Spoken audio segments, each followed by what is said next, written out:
Olá, pessoal. Nesta quarentena, o que eu faço com as mensalidades?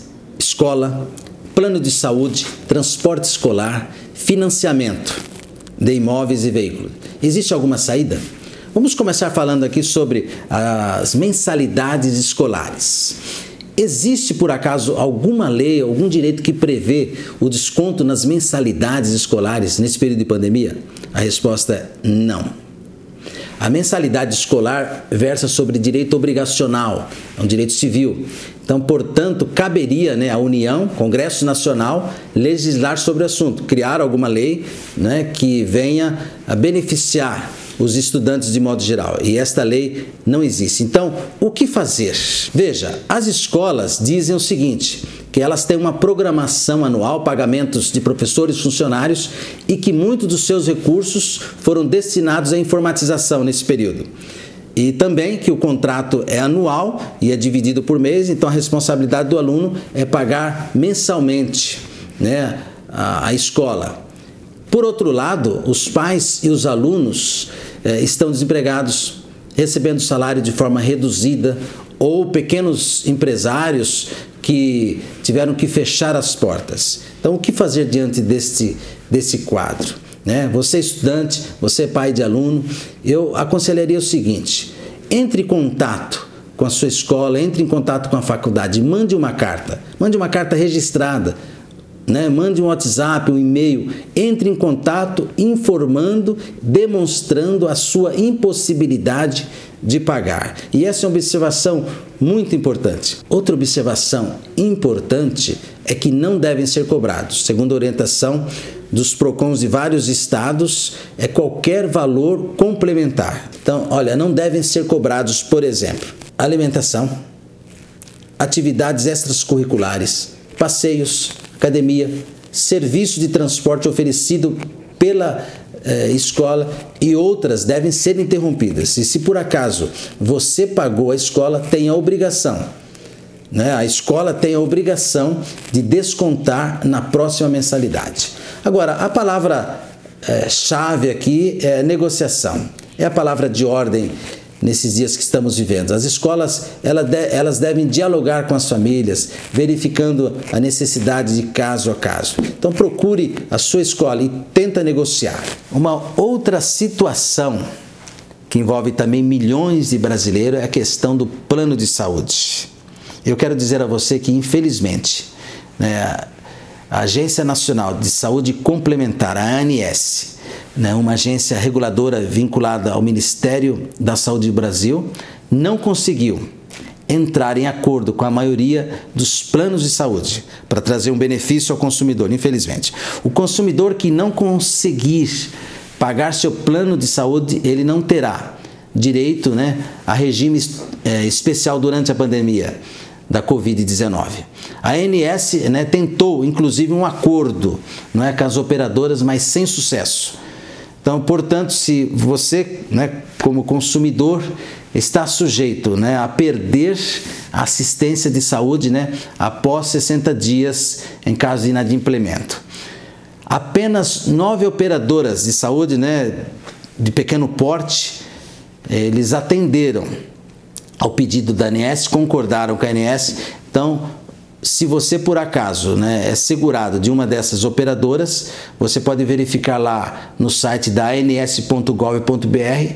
Então, a inadimplência, o não pagamento ou a impossibilidade de pagar, ela pode ser prorrogada até dia 30 de junho de 2020. Outra situação também que envolve pagamentos de mensalidade nesse período é a questão dos transportes escolares. Aqueles que não estão vinculados à escola, é muito importante destacar isso. Veja, essa é uma questão também importante nesse período. Muitas pessoas têm perguntado a respeito disso. Então, como ficam essas mensalidades? As escolas estão fechadas, eu continuo pagando o transporte escolar? Veja só, se o transporte escolar, como já disse anteriormente, é fornecido pela escola, esse valor não deve ser cobrado.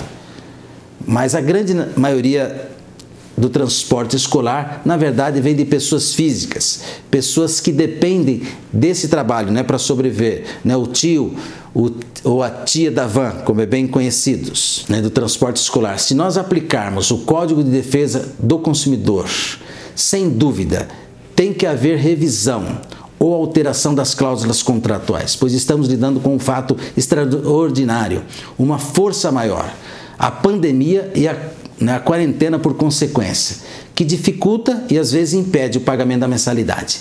Além do mais, esse é um argumento que tem sido feito, o transportador ele não está tendo despesas de manutenção como gasolina. Caso ele tenha, por exemplo, um funcionário registrado, ele pode se beneficiar dos auxílios emergenciais fornecidos pelo governo, como por exemplo a suspensão do contrato de trabalho.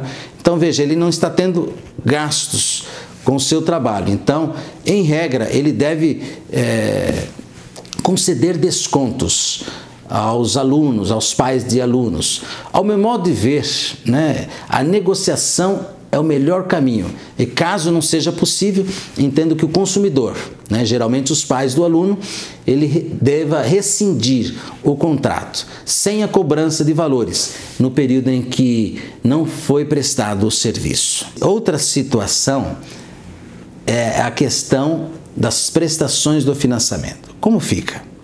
Né? Grandes bancos, né, como Caixa Econômica Federal, Itaú, Bradesco, Santander, eles estão adiando o pagamento de 2 prestações da casa ou do carro nos próximos 60 dias, quando você vai fazer a adesão. O intuito, de fato, é dar fôlego, né, aos trabalhadores em meio a essa pandemia do coronavírus. Agora, a medida, ela vale para todos que tenham financiamento de imóveis e carro nos bancos, e também outros tipos de dívida.